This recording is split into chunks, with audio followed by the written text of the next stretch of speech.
ಮಧುಕರ್ ಏನು ಸಿಲಿಂಡರ್ ವ್ಯತ್ಯಯ ಆಗಿರುವಂತಹ ಕಾರಣ ಬೆಂಗಳೂರಿನ ಖಾಸಗಿ ಹೋಟೆಲ್ಗಳಾಗಿರಬಹುದು ಹಾಗೆ ಕಮರ್ಷಿಯಲ್ಗೆ ಸಂಬಂಧಪಟ್ಟಂತಹ ಸಿಲಿಂಡರ್ಗಳ ಪೂರೈಕೆಯಲ್ಲಿ ಸಂಪೂರ್ಣವಾದಂತಹ ವ್ಯತ್ಯಾಸ ಆಗಿದೆ. ಎಲ್ಲೂ ಕೂಡ ಅವುಗಳನ್ನ ರನ್ ಮಾಡೋದಕ್ಕೆ ಸಾಧ್ಯ ಆಗ್ತಾ ಇಲ್ಲ. ಆದ್ರೆ ಜೊತೆಗೆ ಬೆಂಗಳೂರಿನಲ್ಲಿ ಸಾಕಷ್ಟು ಜನ ಬಡವರಾಗಿರ್ಬೋದು, ಜೊತೆಗೆ ಊಟಕ್ಕೂ ಕಷ್ಟಪಡುವಂತವರು ಇಂದಿರಾ ಕ್ಯಾಂಟೀನ್ಗಳಲ್ಲಿ ಊಟವನ್ನ ಮಾಡುವಂತಹ ಕೆಲಸವನ್ನ ಮಾಡ್ತಿದ್ರು. ಆದ್ರೆ ಇವತ್ತು ಮಧ್ಯಾಹ್ನದಿಂದ ಇಂದಿರಾ ಕ್ಯಾಂಟೀನ್ಗಳಲ್ಲೂ ಕೂಡ ಊಟದ ವ್ಯವಸ್ಥೆ ಸಂಪೂರ್ಣವಾಗಿ ಕ್ಲೋಸ್ ಆಗ್ತಾ ಇದೆ ಎನ್ನುವಂತ ಒಂದು ಮಾಹಿತಿ ಸದ್ಯಕ್ಕೆ ಲಭ್ಯವಾಗ್ತಿರುವಂತದ್ದು. ನನಗೆ ಪ್ರಸ್ತುತವಾಗಿ ಬೆಂಗಳೂರಿನ ಮಲ್ಲೇಶ್ವರಂನಲ್ಲಿರುವಂತಹ ಇಂದಿರಾ ಕ್ಯಾಂಟೀನ್ ಕಿಚನ್ ನಲ್ಲಿದ್ದೇನೆ. ಇಂದಿರಾ ಕ್ಯಾಂಟೀನ್ ಕಿಚನ್ ಮುಂಭಾಗದಲ್ಲಿ ಕೂಡ ಗ್ಯಾಸ್ ಸಿಲಿಂಡರ್ಗಳು ಖಾಲಿಯಾಗಿರುವಂತಹ ಗ್ಯಾಸ್ ಸಿಲಿಂಡರ್ ಕೂಡ ಜೋಡಿಸುವಂತಹ ಕೆಲಸವನ್ನ ಇಲ್ಲಿನ ಸಿಬ್ಬಂದಿಗಳು ಮಾಡಿದ್ದಾರೆ. ಒಟ್ಟಾರೆಯಾಗಿ ದಿನಕ್ಕೆ 15 ಗ್ಯಾಸ್ ಸಿಲಿಂಡರ್ಗಳನ್ನ ಬಳಕೆ ಮಾಡುವಂತಹ ಕೆಲಸವನ್ನ ಇಲ್ಲಿನ ಕಿಚನ್ ಸಿಬ್ಬಂದಿಗಳು ಮಾಡ್ತಾರೆ. ಆದ್ರೆ ಒಟ್ಟು 45 ಗ್ಯಾಸ್ ಸಿಲಿಂಡರ್ಗಳು ಸ್ಟಾಕ್ ಇತ್ತು, ಅದು 3 ದಿನಗಳ ಕಾಲ ಬಳಸುವಂತಹ ಕೆಲಸ ಮಾಡಿದ್ದಾರೆ. ಈಗ ಯಾವುದೇ ರೀತಿಯಂತಹ ಸ್ಟಾಕ್ ಇಲ್ಲದಿರುವಂತಹ ಕಾರಣದಿಂದಾಗಿ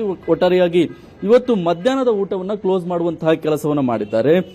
ಒಟ್ಟು ಇವತ್ತು ಬೆಳಿಗ್ಗೆ 6,000 ಜನಕ್ಕೆ ಉಪಹಾರವನ್ನು ಕಳಿಸಿಕೊಡುವಂತಹ ಕೆಲಸವನ್ನ ಇಲ್ಲಿನ ಸಿಬ್ಬಂದಿಗಳು ಮಾಡಿದ್ದಾರೆ. ಅದರಲ್ಲಿ 6,000 ಜನರಿಗೆ ಉಪ್ಪಿಟ್ಟು ಮತ್ತೆ ಇಡ್ಲಿಯನ್ನ ಕಳಿಸಿಕೊಡುವಂತಹ ಕೆಲಸ ಆಗಿದೆ. ಆದರೆ ಮಧ್ಯಾಹ್ನದ ಊಟಕ್ಕೆ ಅನ್ನ ಸಾಂಬಾರ್ ಮತ್ತೆ ಮುದ್ದೆ ಸಾಂಬಾರನ್ನ ಕಳಿಸಬೇಕಾಗಿತ್ತು. ಒಟ್ಟು 5,000 ಜನರಿಗೆ ಮಧ್ಯಾಹ್ನದ ಊಟ ಹೋಗಬೇಕಾಗಿತ್ತು. ಆದ್ರೆ ಇಂದಿರಾ ಕ್ಯಾಂಟೀನ್ ನಲ್ಲಿ ಗ್ಯಾಸ್ ಸಪ್ಲೈ ಇರದಂತಹ ಕಾರಣದಿಂದಾಗಿ 5,000 ಜನಕ್ಕೆ ಊಟವನ್ನ ನಿಲ್ಲಿಸುವಂತಹ ಕೆಲಸ ಕೂಡ ಆಗಿದೆ. ಒಟ್ಟಾರೆಯಾಗಿ ಇಲ್ಲಿ 20 ಕ್ಯಾಂಟೀನ್ಗಳಿಗೆ ಈ ಭಾಗದಿಂದ ಊಟ ಹೋಗ್ತಾ ಇತ್ತು. ಈ ಮಲ್ಲೇಶ್ವರಂನಲ್ಲಿರುವಂತಹ ಇಂದಿರಾ ಕ್ಯಾಂಟೀನ್ ಕಿಚನ್ ಏನ್ ನೀವು ಗಮನಿಸ್ತಾ ಇದ್ದೀರಾ, ಇಲ್ಲಿನಿಂದ 20 ಕ್ಯಾಂಟೀನ್ಗಳಿಗೆ ಗಾಂಧಿನಗರ, ರಾಜನಗರ, ಗೋವಿಂದರಾಜ್ ನಗರ ಸೇರಿದಂತೆ ಒಟ್ಟು 20 ಕ್ಯಾಂಟೀನ್ಗಳಿಗೆ ಊಟ ಹೋಗಬೇಕಾಗಿತ್ತು. ಆದ್ರೆ ಗ್ಯಾಸ್ ಸಿಲಿಂಡರ್ ಸಪ್ಲೈ ಇಲ್ಲದಂತಹ ಕಾರಣದಿಂದಾಗಿ ಈ ರೀತಿಯಾದಂತಹ ಪರಿಸ್ಥಿತಿ ಉಂಟಾಗಿದೆ. ಸಂಬಂಧಪಟ್ಟ ಹಾಗೆ ಮಾಹಿತಿಯನ್ನು ಕೊಡೋದಕ್ಕೆ ಇಲ್ಲಿನ ಸಿಬ್ಬಂದಿ ಆಗಿರುವಂತಹ ಚೇತನ್ ನಮ್ಮ ಜೊತೆಗಿದ್ದಾರೆ. ಅವ್ರನ್ನೇ ಮಾತನಾಡಿಸ್ತಾ ಹೋಗೋಣ. ಸರ್ ನಮಸ್ತೆ.